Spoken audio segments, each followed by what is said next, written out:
Dando continuidade no estudo que estamos fazendo no livro de Salmos, abramos nossas Bíblias agora no Salmo de número 18.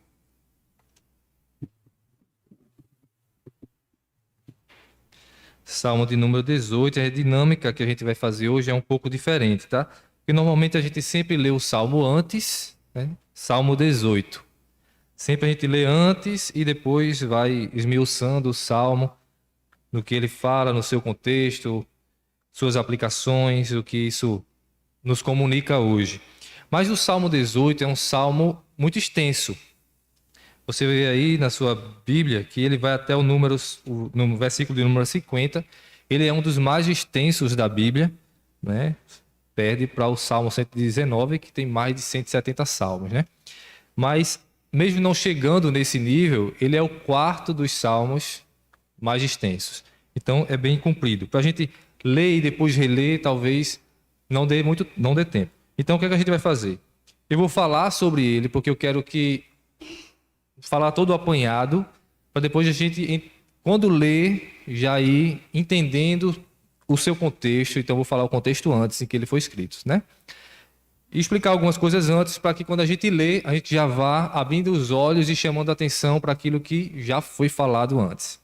Mas antes eu gostaria de ler a parte da introdução, que é justamente o que está acima do versículo 1 do seu Salmo 18, que é aquela parte do contexto, onde normalmente fica... Acho que não está aí não.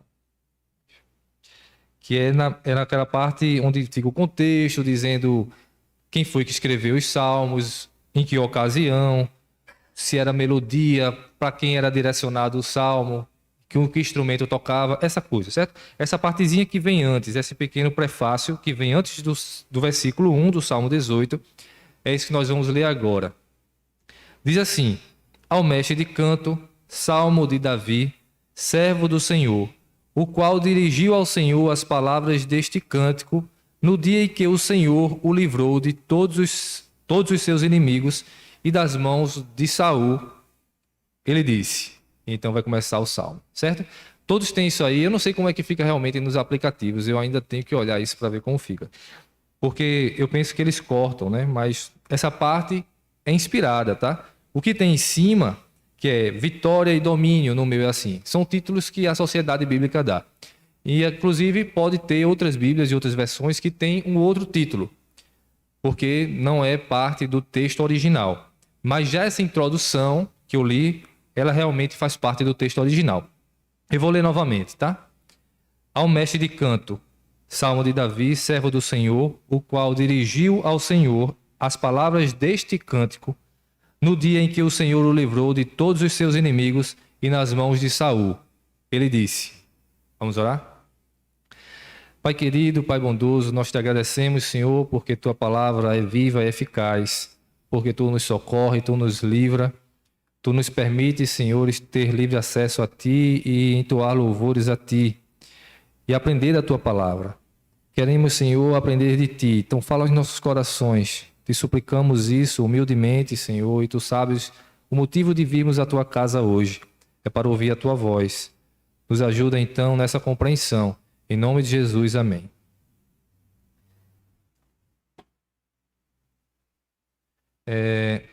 Certo, então vamos para cá, para o contexto.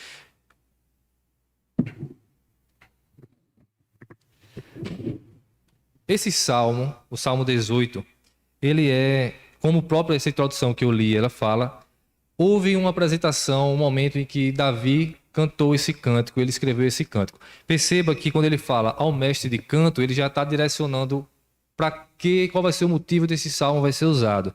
Vai ser usado no louvor do templo, da casa do Senhor, no tabernáculo, pelos levitas, certo?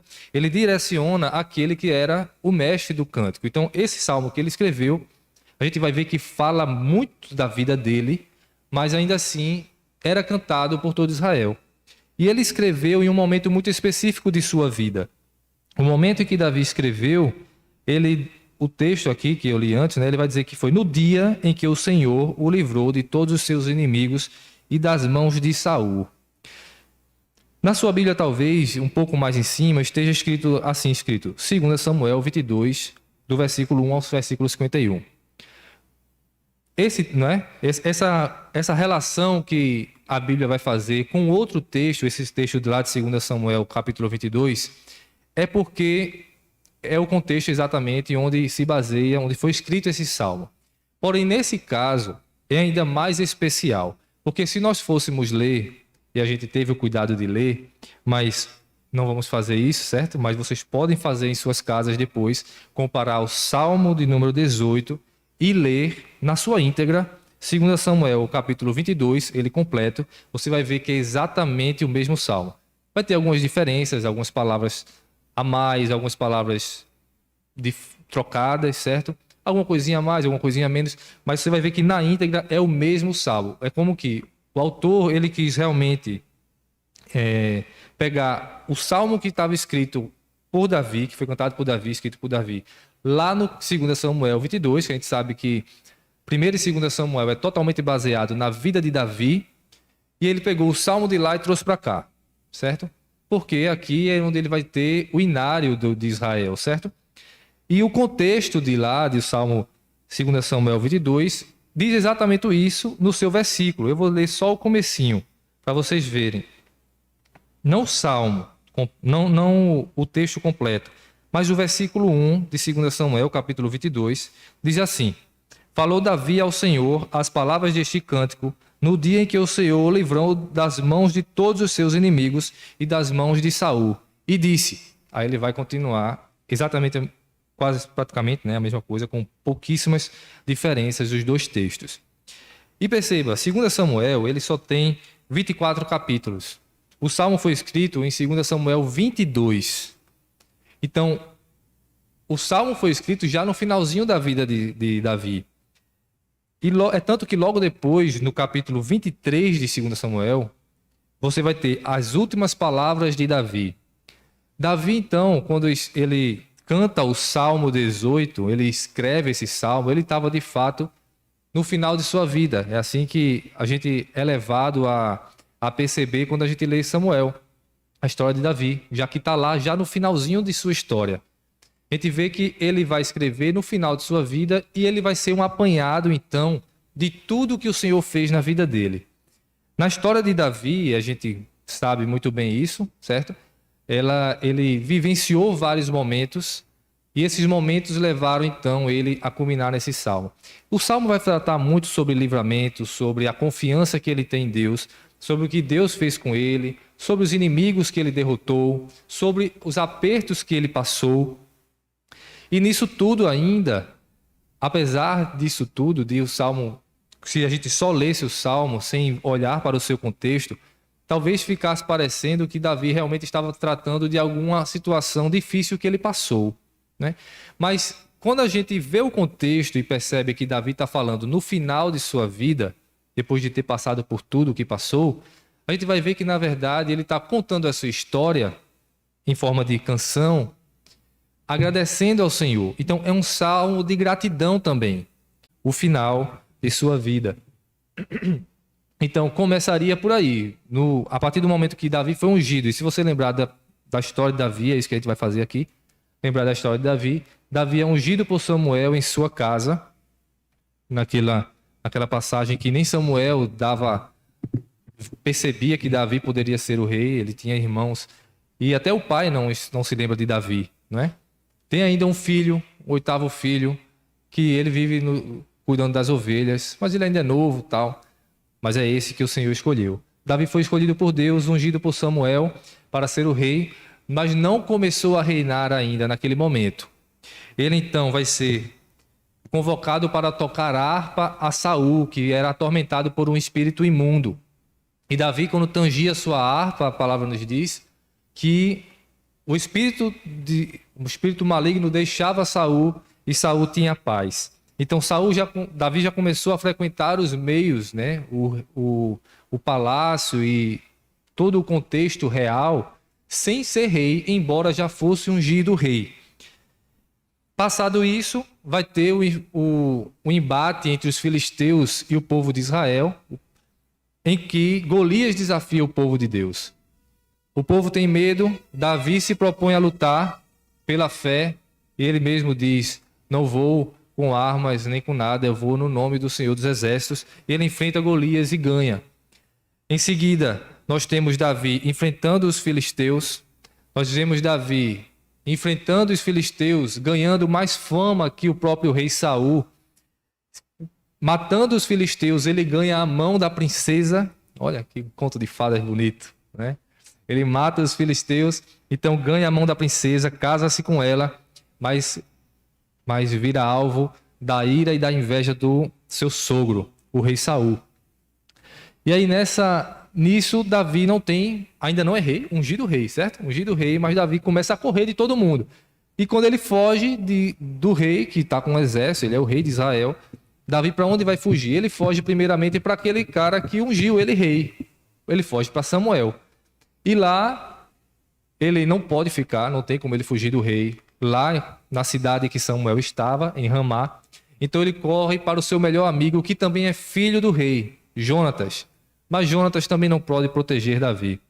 Então Davi foge para o tabernáculo. Não tem coisa melhor do que você se abrigar na casa de Deus. Mas também não tem como se abrigar ali. Ele vai mentir, isso vai criar um grande problema, porque Saul depois vai vir, vai matar todos os sacerdotes. Mais à frente, como Davi já recorreu a Samuel, que é o grande profeta, já foi a Jonatas, o filho do próprio rei, que tinha poder, já foi à casa de Deus, e nada disso pode trazer segurança a Davi, e Davi pensa, poxa, eu vou me abrigar com o meu inimigo. O rei não pode me procurar na terra do meu inimigo, né? Ele vai ter que... O inimigo do meu inimigo é meu amigo, é assim que Davi pensou, mas não aconteceu isso.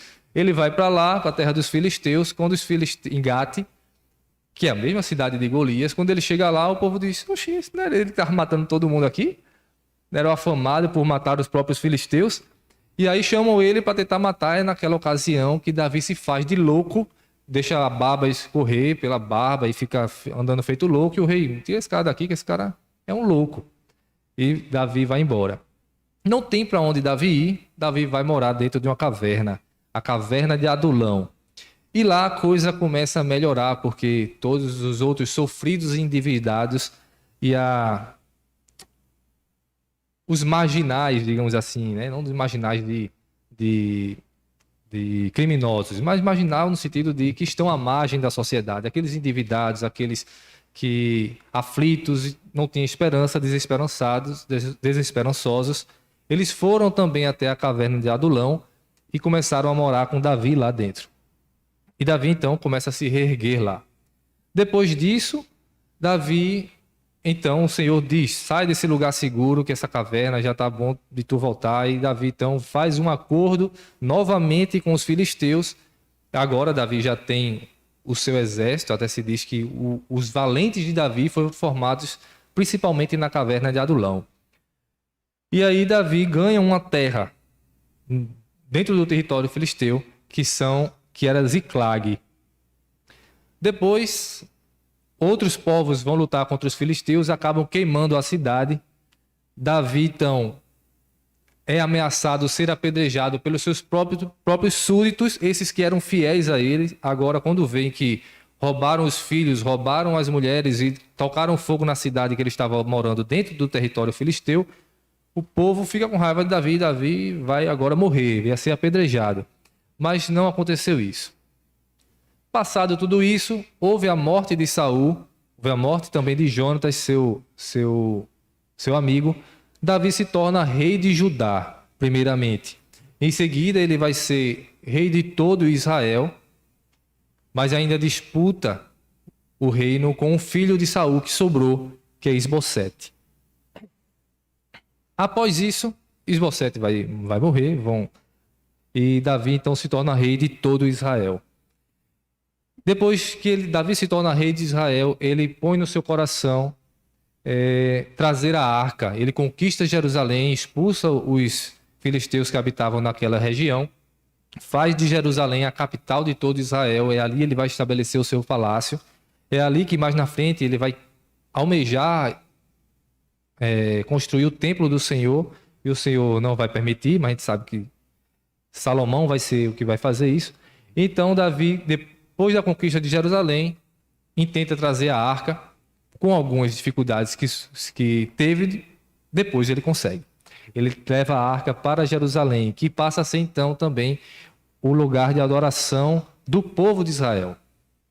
Passado isso, Davi continua tendo disputas, mesmo sendo rei de Israel. Ele tem disputas com seu general, que era Joabe, tem muita disputa com ele, é criticado pela sua esposa quando traz a arca, e assim ela também sofre com isso, certo? Por conta disso, ela não tem filhos. E Davi continua, então, agora como rei de Israel, enfrentando seus inimigos por fora.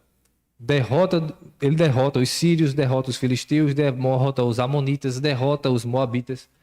Ele vai ter um caso com Betseba e arquiteta toda a morte e trama a morte de Urias, uma história bem conhecida que a gente sabe. Por conta disso, o Senhor diz que esse pecado trará consequências para dentro de sua própria casa e vinha conturbação incrível na vida de Davi, porque vai acontecer morte, incesto, estupro, motim e a tomada do trono dele pelo seu próprio filho, Absalão. Passado isso tudo, Absalão vai morrer, vai ter guerra e tudo mais, Davi volta para Jerusalém, tem os conflitos ainda internos ali entre Davi, entre Judá e o povo de Israel, vinga os Gebeonitas, e aí entra no 2 Samuel, capítulo 22, que ele canta esse salmo. Então, veja, eu fiz realmente um resumão aqui da vida de Davi, e esse grande resumo, ele é um apanhado de toda a história que Davi passou. Após vivenciar tudo isso, e já um pouco antes das suas palavras finais, ele vai expressar tudo que o Senhor fez na vida dele. Passa aí. A separação do texto e até a separação foi uma separação que eu fiz. Pode haver, certo, outras separações se você pesquisar sobre esse salmo, mas eu fiz essa até por conta dos parágrafos que o texto tem, as estrofes, né, já que é uma canção, e claramente você consegue ver também essas nuances de diferenças de assunto que ele vai falar. E agora nós vamos ler o salmo, certo? Pegue isso tudo que eu falei sobre Davi. Nós vamos ler o salmo, vocês tendo em mente os inimigos que ele enfrentou fora de seu reino, dentro de seu reino. Antes de ser rei e servindo a um rei, certo? E ele fazia e produzia vitórias para aquele rei. Ele foi injustiçado, ele foi perseguido. Então, Davi tem inimigos dentro de sua própria casa, dentro de seu próprio reino, dentro daqueles seus súditos em determinados momentos. Tudo isso, então, pense agora no salmo. Vamos ler. Salmo 18. Eu te amo, ó Senhor. Eu te amo, ó Senhor, força minha. O Senhor, a minha rocha, a minha cidadela, o meu libertador, o meu Deus, o meu rochedo em que me refugio, o meu escudo, a minha força, a força da minha salvação, o meu baluarte. Eu vou parando, tá? Lembre, Davi morou dentro de uma caverna. Então, quando ele fala em rochedo, em rocha, o Senhor é a minha rocha, o meu rochedo, o meu refúgio. Veja que ele liga rochedo e rocha a refúgio. Ele morou dentro de uma caverna, depois de fugir para todos os cantos possíveis que a mente dele trazia para ser sua salvação. Onde ele encontrou realmente um tempo e que pôde se reerguer foi dentro de uma caverna. Percebe como traz muito mais significado a ideia de o Senhor é a minha rocha? Então, Davi, quando diz Senhor é a minha rocha, o meu rochedo, a minha salvação, o meu refúgio, ele está agregando aquilo que ele falou e dizendo que Deus era aquele lugar onde ele se curou. Não quer dizer que Deus era uma pedra, né?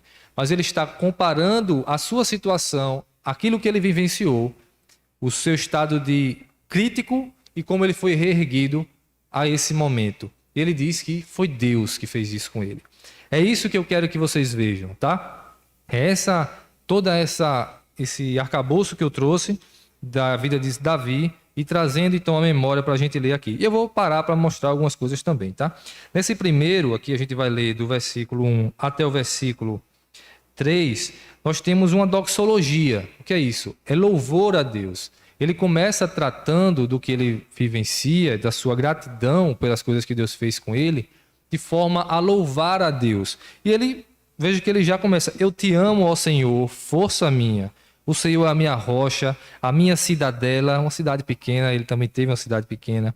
O meu libertador, o meu Deus, o meu rochedo em que me refugio, o meu escudo, a força de minha salvação, o meu baluarte. Invoco o Senhor, digno de ser louvado, e serei salvo dos meus inimigos.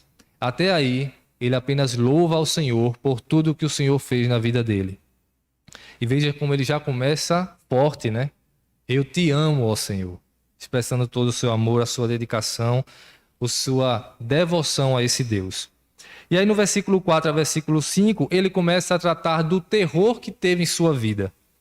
Laços de morte me cercaram, torrentes de impiedade me impuseram terror. Cadeias infernais me cingiram e tramas de morte me surpreenderam. E pensando em todo o contexto, qual foi o primeiro inimigo que Davi enfrentou? Os irmãos conseguem lembrar de tudo que eu falei? Golias, os filisteus, teve um antes. Antes disso tudo, Davi tocava a harpa para Saul, para que quem saísse de Saul? O espírito maligno. Davi já começa a sua jornada após ser ungido, enfrentando as forças das trevas espirituais. E aí ele, claro, né, usado pelo Senhor, fazia através da música e da sua harpa esse espírito sair. Então, quando ele fala de laços da morte, fala de cadeias infernais, de fato ele está tratando disso também. De forças espirituais, inimigos de fora, inimigos de dentro. Então, essas trevas que circulam de todas as formas, físicas, militares, políticas e até nocivas dentro de sua casa, como sua esposa o criticando porque ele traz a arca e se comportou de determinada maneira, não é? Davi enfrenta tudo isso realmente. E aí Davi está trazendo isso à tona, desse terror que foi vindo sobre ele. Ele mais na frente, eu já vou dizer, ele vai tratar como se fossem águas. Água, muitas vezes na Bíblia, assim, mares, oceanos, ele traz essa ideia de turbilhão, de coisa que é incontrolável, muitas vezes ligados aos ímpios, aos povos inimigos que cercam e não tem como ter controle, tá? Ele vai citar isso aqui no Salmo mais na frente. Então aqui, nesses dois versículos, do 4 a 5, a gente vê o terror que veio sobre Davi. Versículo 6, ele faz o que qualquer um faz quando está em aperto. Ele clama: na minha angústia invoquei o Senhor, gritei por socorro ao meu Deus. Ele do seu templo ouviu a minha voz e o meu clamor lhe penetrou os ouvidos. Aqui Davi fala daquele terror que ele sentiu e ele teve para quem recorrer. Ele clama, ele grita, ele diz. E o grito dele, ele expressa na sua visão poética, foi tão alto que entra o céu. Quando ele fala do templo aqui, ele está falando realmente da morada do Senhor. E os ouvidos do Senhor captam o seu clamor. E o que é que agora vai fazer o Senhor? E aí então vemos a ação do Senhor do versículo 7 ao versículo 15. Davi tira o foco dele e bota para Deus, que vem em seu socorro. Veja como age a partir do versículo 7 até o versículo 15. Então a terra se abalou e estremeceu. Veja, isso é depois que o grito chegou aos ouvidos do Senhor e adentrou o céu. Então a terra se abalou e tremeu, vacilaram também os fundamentos dos montes e se estremeceram porque ele se indignou. Deus se indignou, certo? Esse ele aqui é o Senhor. Das suas narinas, é tudo o Senhor, das suas narinas subiu fumaça e fogo devorador da sua boca. Dele saíram brasas ardentes. Baixou ele os céus e desceu, e teve sob os pés densa escuridão. Cavalgava um querubim e voou, sim, levado velozmente nas asas do vento. Das trevas Uma pausa aqui, perceba que ele está descrevendo Deus vindo, né? Então Deus vem com grande poder, grande fúria, grande força. E nisso, o que Deus vai encontrar é trevas. Porque, veja, Davi veio, clamou em densas trevas. Foi o que ele disse. Laço de morte me cercaram, torrentes de impiedade e cadeias infernais. Então, quando Deus vir, ele vai vir com sua luz, com sua força, seu poder e sua glória. E luz, vai mostrar aqui, mais na frente. E o que Deus encontra é trevas. Cavalgava um querubim e voou, sim, levado velozmente nas asas do vento. Das trevas fez ele um manto, em que se ocultou. Escuridade de águas e espessas nuvens dos céus eram o seu pavilhão. Do resplendor que diante dele havia, ou seja, a face do Senhor resplandecia. Do resplendor que diante dele havia, as densas nuvens se desfizeram em granizo e brasas chamejantes. Então, o Senhor chegando e todas as trevas que cercavam Davi foram se dissipando com todo o poder do Senhor, que vinha trazendo também grande tempestade. Por isso que ele diz que as trevas eram sua capa. Trovejou então o Senhor nos céus. Dá muito bem para a gente relembrar quando o Senhor falava lá com Moisés. E eles ouviam a voz do Senhor como a voz de um trovão. Trovejou o Senhor dos céus, o Altíssimo levantou a voz e houve granizo e brasas de fogo. Despediu as suas setas e espalhou os seus inimigos, multiplicou os seus raios e os desbaratou. Então se viu o leito das águas e se descobriram os fundamentos do mundo. Pela tua repreensão, Senhor, pelo iroso resfolgar das tuas narinas.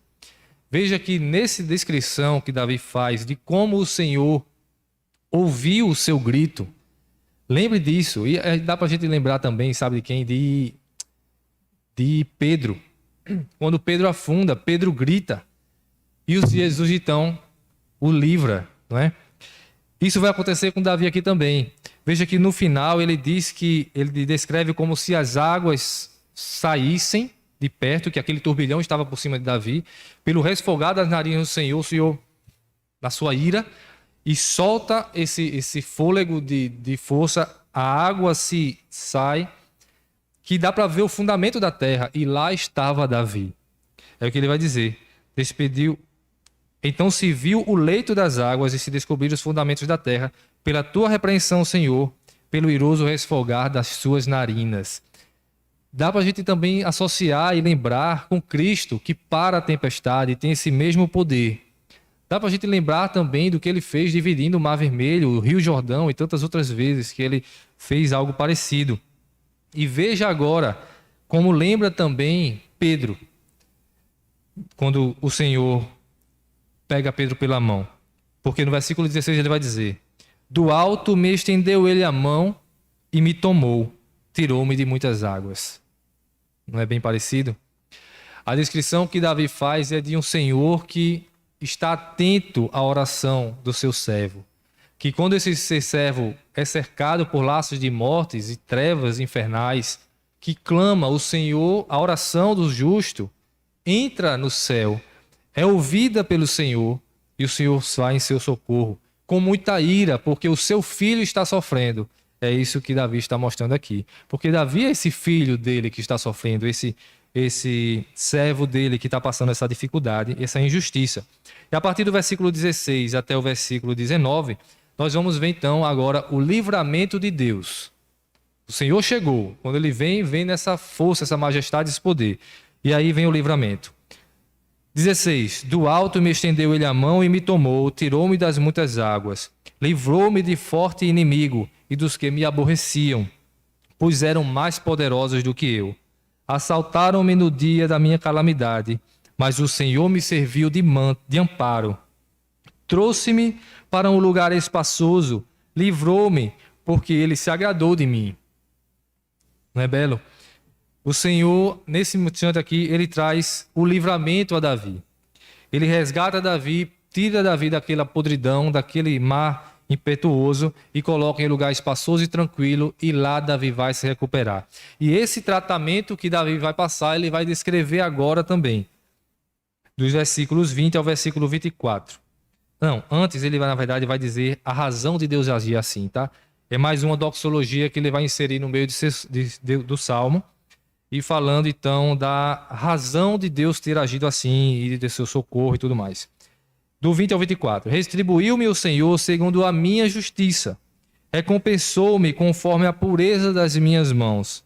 Pois tenho guardado os caminhos do Senhor e não me apartei perversamente do meu Deus. Porque todos os seus juízos me estão presentes e não afastei de mim os seus preceitos. Também fui íntegro para com ele e me guardei da iniquidade. Daí retribuir-me o Senhor, segundo a minha justiça, conforme a pureza das minhas mãos, na sua presença. Veja que difícil é a gente pegar esse texto e atribuir a Davi. Davi foi causador de muitas mortes. Morte dos sacerdotes, morte de Urias, adultério. Muito do que acontece em sua própria casa é culpa de Davi como castigo pelo que ele fez. Como é que Davi tem a audácia de dizer que o Senhor viu suas mãos puras? Diante do Senhor, Deus viu a pureza de Davi e então se agradou de Davi. Davi não está falando de uma pureza livre de pecado, certo? Ele não está dizendo que ele não é pecador. Em momento algum ele disse isso. Essa diferença que Davi faz, que Davi percebe em si, é justamente estar no versículo 22, porque ele está falando sobre a palavra do Senhor, que é o deleite de Davi, que ele expressa em outros salmos. Quando ele usa palavras como preceitos e juízos, que estão sempre diante dele, ele está dizendo que ele guia a sua vida pela palavra de Deus. Ele está dizendo que o seu modo de viver, embora ele fraqueje, ele caia, ele seja pecador, e ele vai passar muito disso em sua vida, mas ele vive tentando acertar. Ele vive prostrado diante de Deus, reconhecendo o seu erro, moldando a sua vida diante da palavra de Deus. Nisso, ele é diferente de todos os inimigos dele. Não importa se tinha um turbilhão passando por cima dele, qual era a calamidade que chegasse sobre Davi. Davi não cedia e deixava de adorar a Deus naquele momento. Pense, se Davi estava passando por tantas dificuldades e até ele correu para os filisteus, por que ele não adotou o Deus dos filisteus? Por que ele não resolveu ser um filisteu? Por que ele não disse, de tantas injustiças que eu sofro, e eu fui ungido rei, por que isso vem sobre mim? Muito parecido, talvez, com o que a esposa de Jó vai dizer a ele, né? Abandona esse teu Deus e morre. Se livra desse Deus que não tem te trazido nada de bom, poderia se pensar nesse sentido. Mas Davi, na sua perseverança, via, meu deleite é na lei do Senhor. Seu juízo está sempre perante mim, os seus preceitos. Por isso Davi é diferente. Porque há nele o Senhor e disso ele não abre mão. Por maior que seja o oceano que esteja por cima dele e a coisa que vier em cima dele, ele vai continuar sendo firme nos caminhos do Senhor. E não vai se misturar com aquele meio e ser mais um nesse meio de inimigos do Senhor. Ele continua sendo amigo de Deus. Isso é o que Davi trata como sendo a sua pureza. É esse olhar para os Deus o tempo todo e se guardar da iniquidade. Ele cai, ele peca, mas ele se guarda da iniquidade. Ele se arrepende e ele clama. Deus ouve, então ele tenta seguir cada vez melhor. Porque Deus há um modo de Deus agir. E Davi expressa isso a partir do versículo 25 ao versículo 30, falando do ser de Deus. Para com o benigno, benigno te mostras. Com o íntegro, também íntegro. Com o puro, puro te mostras. Com o perverso, inflexível. Veja então que ele fala do perverso. O perverso é aquele que não se arrepende. Mas aquele que se arrepende, ele busca a Deus. Porque tu salvas o povo humilde, mas os olhos altivos tu os abate. Porque fazes resplandecer a minha lâmpada. O Senhor, meu Deus, derrama luz nas minhas trevas. Como que Davi, naquele mar, oceano perdido de trevas, ele tinha simplesmente uma velinha ali. Mas ele continuava cultivando aquela velinha naquela escuridão. Não deixava apagar aquela velinha, por mais que ela fraquejasse, ele caísse. E ele diz, o Senhor derrama luz nas minhas trevas. Pois contigo desbarato exércitos, com o meu Deus salto muralhas. O caminho de Deus é perfeito, a palavra do Senhor é provada.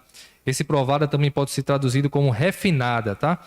A palavra do Senhor é provada, é refinada, ele é escudo para todos os que nele se refugiam. Então vem o versículo 31 a 42, que ele vai exaltar a esse Deus. Exaltar esse Deus não. Deus vai exaltar agora Davi. Veja que ele deu uma pausa na descrição de tudo que aconteceu com ele para falar, para louvar ao Senhor e falar do ser de Deus, porque Deus agiu daquela maneira. Mas agora ele vai dizer, e Davi parou no lugar seguro. Deus tirou ele de lá do fundo do mar, colocou ele num lugar espaçoso e tranquilo. E agora Davi vai ser restaurado a partir do versículo 31 ao versículo 42. Nessa restauração ele vai dizer, versículo 31, pois quem é Deus, senão o Senhor? Quem é rochedo, senão o nosso Deus? O Deus que me revestiu de força e aperfeiçoou o meu caminho. Ele deu aos meus pés a ligeireza das costas e me firmou nas minhas alturas. Ele adestrou as minhas mãos para o combate, de sorte que os meus braços vergaram o arco de bronze. Veja, um arco de bronze, os arcos eram de madeira, podia ter alguma coisa de metal, não vai entortar um braço de bronze. Mas Davi usa uma linguagem figurada de grande força justamente para dizer que Deus tornou ele muito rápido, tornou ele muito forte a ponto de entortar um bronze, ensinou a ele para o combate. Também, versículo 35, também me deste o escudo da tua salvação, a tua direita me susteve e a tua clemência me engrandeceu. Alargaste sobre os meus passos o caminho e os meus pés não vacilaram. O que Deus está fazendo é munindo Davi, revigorando ele, dando força, ensinando para ele agora lutar contra os inimigos, os mesmos inimigos que ele não poderia lidar antes.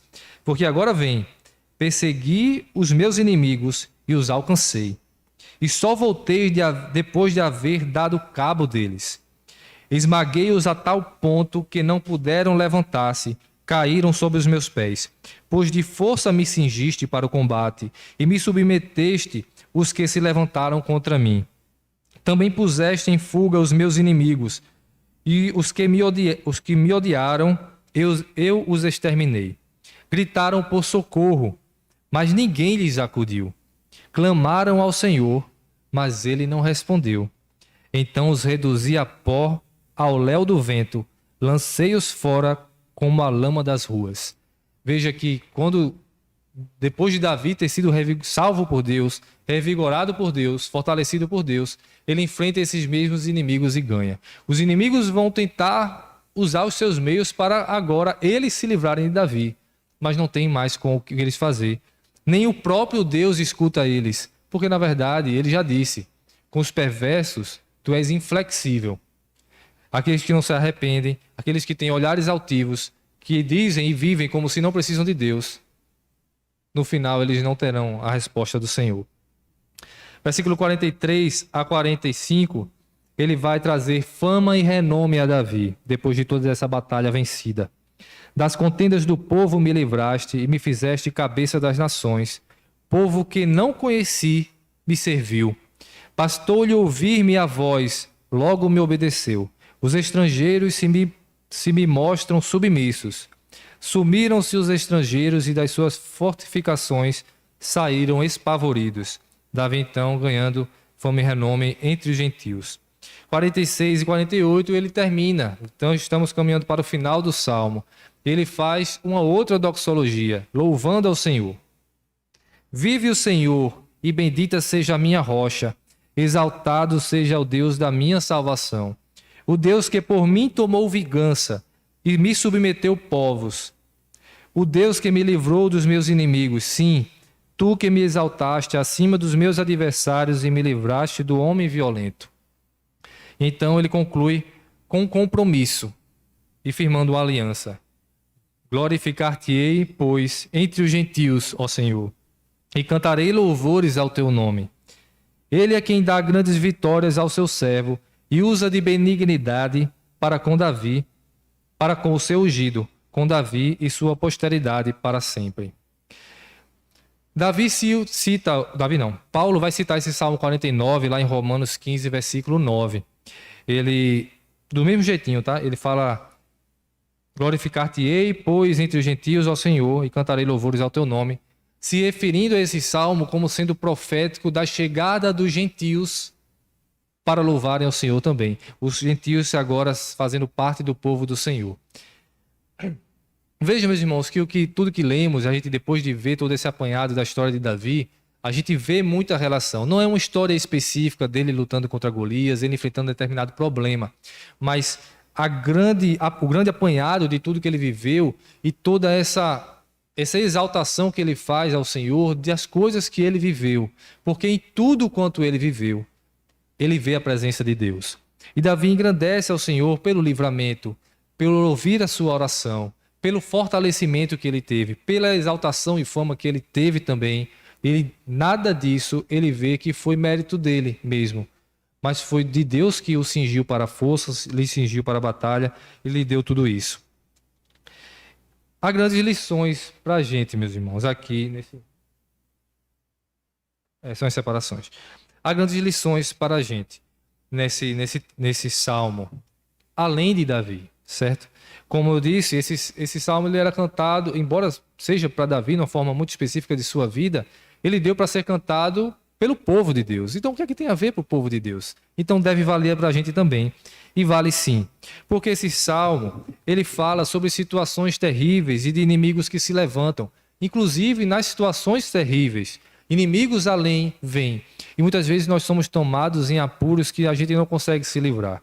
E esse salmo vai ensinar a gente que nós devemos, mesmo diante de toda essa tempestade, esse terror, essas trevas, e tentações e coisas que nos cercam, mantermos firme a nossa rocha, mantermos acesa a nossa luz, que é a luz que vem do Senhor. Não nos prostrarmos diante do mundo, não tomar a forma do mundo, não tomar a cara das trevas, mas continuar ali firme, independente das coisas que nos cercam, do terror que nos assombra. Nós devemos continuar firmes no Senhor, seguindo o Senhor, mantendo a nossa lâmpada acesa, estudando a sua palavra. Ele nos ensina ainda sobre o clamor, que Deus escuta do céu, da sua alta morada. O Senhor está atento em seus olhos para os seus servos. E o Senhor vem em socorro de seus servos. Ele traz livramento e no seu livramento, após o livramento, ele traz fortalecimento para que a gente não fique prostrado. Não importa se ele só livrasse e levasse para outro lugar, a gente cansado e caído. Ele ali vai nos tratar, limpar nossas feridas, passar nossas medicações, fortalecer o nosso espírito e o nosso braço para a luta, e até que a gente volta novamente para a luta. E porque é isso que o Senhor também faz. Quando Ele nos livra, Ele nos fortalece, Ele nos capacita para a batalha. E essa batalha que nós devemos enfrentar é a batalha espiritual. Após essa batalha é garantida também a vitória, porque a palavra de Deus nos diz que nós somos mais que vencedores em Cristo Jesus. E disso, então, é o que diz a coroação e a exaltação, a glória que é dada por Deus, não por conta de nossa força, nossa capacidade e de nada que nós possamos produzir, porque a memória do que a gente passou deve estar sempre presente em nossa vida, de onde fomos tirados, de onde fomos livrados, para que a gente não comece a achar que fui eu que fiz alguma coisa, mas porque em dado momento eu estava perdido, não era ninguém, não era nada, mas o Senhor me tirou de lá. O Senhor me fortaleceu, me capacitou, e qualquer vitória que eu obtive foi a partir da força do Senhor. O Salmo ainda ensina que o louvor, então, deve ser unicamente dado ao Senhor. Davi virou um homem afamado, como ele diz aqui, ele falava a fama dele percorre civilizações e países inteiros que ele jamais ouviu falar. Mas ainda assim, ele sabe que o louvor e a glória não era para ser a ele. Ele mesmo louvava, engrandecia e adorava a Deus. Ele é o único merecedor de toda a honra e toda a glória. Esse texto ainda, após nos ensinar tudo isso, ele nos aponta para verdades de ramos específicos, tá? E aí eu vou pedir a ajuda de vocês. Na parte da soteriologia, o que é isso? Isso aí é a parte da salvação. São ramos da teologia sistemática que ele vai falar sobre a salvação. Eu vou pedir então que quem está aí com 1 Coríntios 15, leia aí esses versículos, versículo 15 de 42 a 44. Que nós vamos ver que essa situação descrita por Davi, embora ele tenha vivenciado no corpo, em sua vida, também se refere ao espírito e o que aconteceu com a gente quando nós estávamos perdidos em trevas e o Senhor nos libertou da morte eterna. 1 Coríntios 15, de 42 a 44.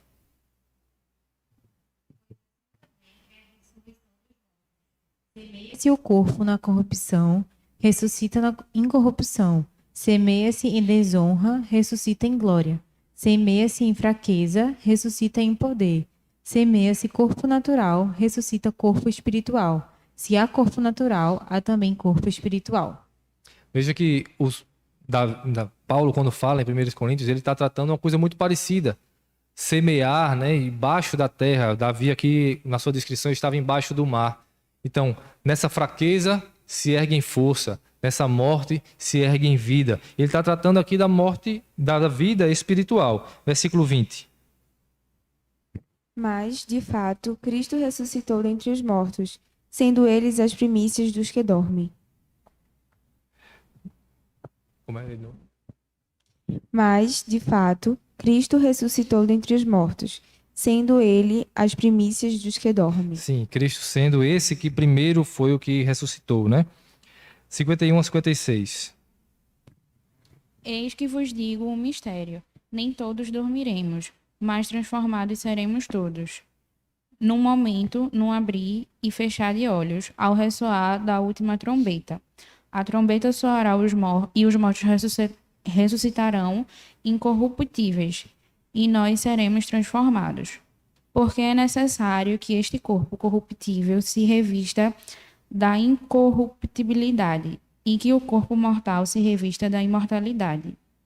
E, quando este corpo corruptível se revestir de incorruptibilidade, o que é mortal se revestir da imortalidade, então se cumprirá a palavra que está escrita.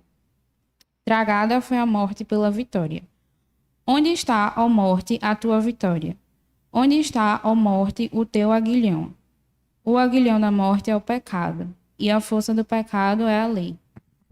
Leia ainda o versículo 20, por favor. 26. O último inimigo a ser destruído é a morte. Veja que ele está falando sobre a vida espiritual. Morte e ressurreição. Toda essa ressurreição que ele está falando é a ressurreição que nós temos em Cristo Jesus e que isso aconteceu com a gente quando a gente creu no Senhor. Estávamos mortos em nossos delitos e pecados. Essa ressurreição que é tratada, então, é a salvação. Porque nós estávamos mortos e aí, nessa morte, nós levantamos, ressuscitamos para um corpo incorruptível, né? E é isso tudo que é falado. E essa morte, então, vai perder o seu poder. Também tratando de uma forma no futuro, quando Cristo vir. Então, toda essa descrição de Cristo, quando vem no clamor, aconteceu na sua salvação. Quando você entregou a sua vida a Cristo, você estava na mesma situação de Davi. Laços de mortes infernais lhe cercando, e você clama ao Senhor, pedindo para que o Senhor o aceite em seu meio. E aí, Deus vem dessa mesma maneira e lhe resgata de lá e traz vida. Isso também vai acontecer, e agora eu já estou até passando para outro ponto, que é a escatologia, no fim dos tempos. Porque Cristo também vai fazer isso na sua segunda vinda. O mundo coberto de trevas, entregue ao mal, entregue ao maligno, e o povo do Senhor clamando para a sua volta. Então o Senhor vai partir do seu alto céu, Cristo Jesus vem a segunda vez, e ele vai vir em toda a sua glória e resgata o seu povo. E aqui, né, nós não temos que enfrentar uma luta física. Nossa luta é espiritual. Efésios 6, de 11 a 13.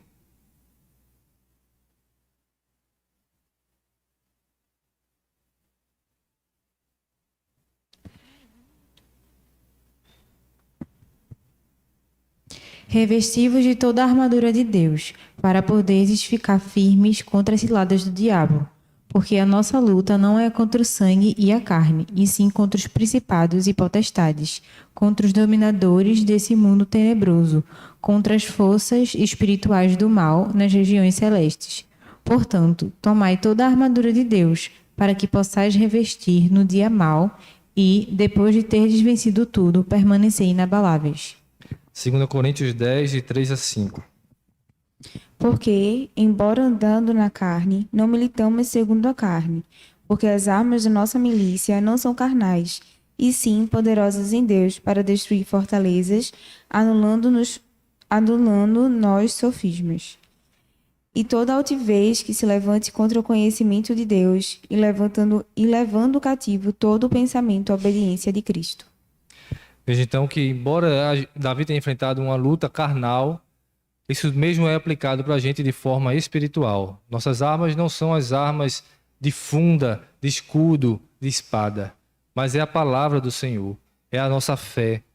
Tudo isso, a salvação, tudo isso é o que nós vamos enfrentar as forças espirituais do mal. E aí, passando agora, esse salmo também aponta para o que há de vir. Então é a parte ali da escatologia, quando fala do reino de Cristo e da sua igreja. Daniel 7, de 13 e 14.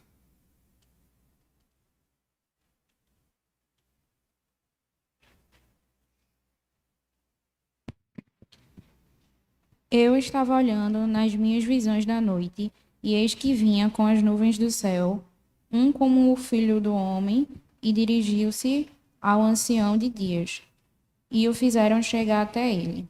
Foi-lhe dado domínio e glória e reino, para que os povos, nações e homens de todas as línguas o servissem. O seu domínio é domínio eterno, que não passará, e o seu reino jamais será destruído. Daniel 2, 44. Mas, nos dias desses reis, o Deus do céu suscitará um reino que não será jamais destruído. Esse reino não passará a outro povo, esmiuçará e consumirá todos esses reinos, mas ele mesmo subsistirá para sempre. Veja que então, em última análise, esse texto de Salmo 18, ele trata da minha vida, ele diz como deve ser o meu proceder, ele fala de algo espiritual que já aconteceu na minha vida quando eu me prostrei aos pés do Senhor.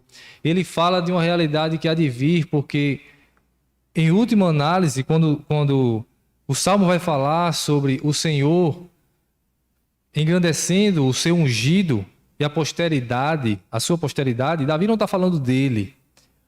O Salmo se cumpre perfeitamente em Cristo. Cristo é quem vai vir, Cristo é quem vai estabelecer um reino e um reino eterno, o reino perfeito. É Cristo que tem as suas orações atendidas, e se você ler esse salmo agora pensando em Cristo, você vai ver então como ele é grandioso, no sentido de que Deus vem ao seu resgate quando Cristo clama a ira do Senhor quando o seu servo, o servo sofredor, o servo perfeito de Deus, que é o próprio Cristo, quando ele sofre, Cristo vem na sua ira e todos os seus inimigos são postos aos seus pés. Em última análise, então, ele realmente está falando de Cristo, que é a raiz de Davi e do seu reino eterno, e também da sua igreja, que é glorificada. Por isso, tudo isso que eu falei a respeito das situações terríveis e do clamor que nós devemos ter, manter a lâmpada acesa, ou seja, o sinal de perseverança que todo cristão deve ter até a chegada do grande rei, que é o dia da segunda vinda do Senhor, deve acontecer. E a igreja do Senhor vai ser glorificada também, porque o noivo e a noiva são um só, porque o cabeça e o corpo são um só. Se Cristo é o regente dessa cidade, a cidade é a própria igreja que é descrita. Isaías 60, ele descreve um pouco esse vislumbre dessa cidade, que é a cidade de Deus, que é a igreja do Senhor, dizendo que ela é glorificada da seguinte forma. Eu vou ler. Diz: dispõe-te e resplandece, porque vem a luz, a glória do Senhor nasce sobre ti. Porque eis que as trevas cobrem a terra e a escuridão dos povos, mas sobre ti aparece resplandente o Senhor, e a sua glória se vê sobre ti. As nações se encaminham para a tua luz, e os reis para o resplendor que te nasceu. Levanta em redor os olhos e vê, todos estes se ajuntam e vêm ter contigo. Teus filhos chegam de longe, as tuas filhas são trazidas nos braços. Então o verás e serás radiante de alegria. O teu coração estremecerá e se dilatará de júbilo, porque a abundância do mar se tornará a ti, e as riquezas das nações virão a ter contigo. Ele está falando da igreja do Senhor. É a igreja do Senhor que carrega essa luz, é ela que vai ser exaltada justamente juntamente com o Senhor Jesus. Versículo 10 e versículo 12 continua. Estrangeiros edificarão, veja como é muito próximo do Salmo. Estrangeiros edificarão os teus muros e os seus reis te servirão, porque no meu furor te castiguei, mas na minha graça tive misericórdia de ti. As tuas portas estarão abertas de contínuo, nem de dia nem de noite se fecharão, para que te sejam trazidas as riquezas das nações e conduzidos com elas os seus reis. Porque a nação e o reino que não te servirem perecerão, sim, essas nações serão de todo assoladas. O versículo 15 ainda diz: de abandonada e odiada que eras, de modo que ninguém passava por ti, eu te constituirei glória eterna, regozijo de geração em geração. Versículo 20 e versículo 22. Nunca mais se porá o teu sol, nem a lua minguará. Porque o Senhor será a tua luz perpétua, e os dias do teu luto findarão. Todos os do teu povo serão justos para sempre, herdarão a terra, serão renovos para mim plantados, obras das minhas mãos, para que eu seja glorificado. O menor virá a ser 1000, e o mínimo uma nação forte. Eu, Senhor, a seu tempo farei isso prontamente. Esse texto se refere à igreja, e dessa igreja no mundo que há de vir. Muito próximo também do que Davi vivencia no final do Salmo, de ser afamado, de ser exaltado pelo Senhor, e de carregar essa luz e os povos que vêm para conhecer essa luz. É isso que o Senhor espera de nós. Davi então escreve esse Salmo de forma profética também, falando de sua própria vida, engrandecendo a Deus pelo que Deus fez em sua vida, mas falando também da nossa vida, do que aconteceu espiritualmente e do que acontecerá não mais espiritualmente, mas fisicamente, no retorno do Senhor Jesus. Fomos ressuscitados com Cristo na primeira morte, que é a salvação. Mas da segunda morte, nós não passaremos por ela.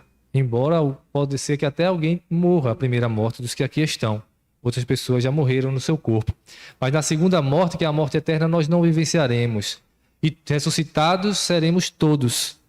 Porque agora em corpo, e até os que já se foram, com seus corpos refeitos, corpos incorruptíveis, eles reinarão com Cristo na cidade celestial. E que o Senhor nos abençoe e nos traga glória por seu nome. Amém? Vamos ficar em pé, irmãos, convidar o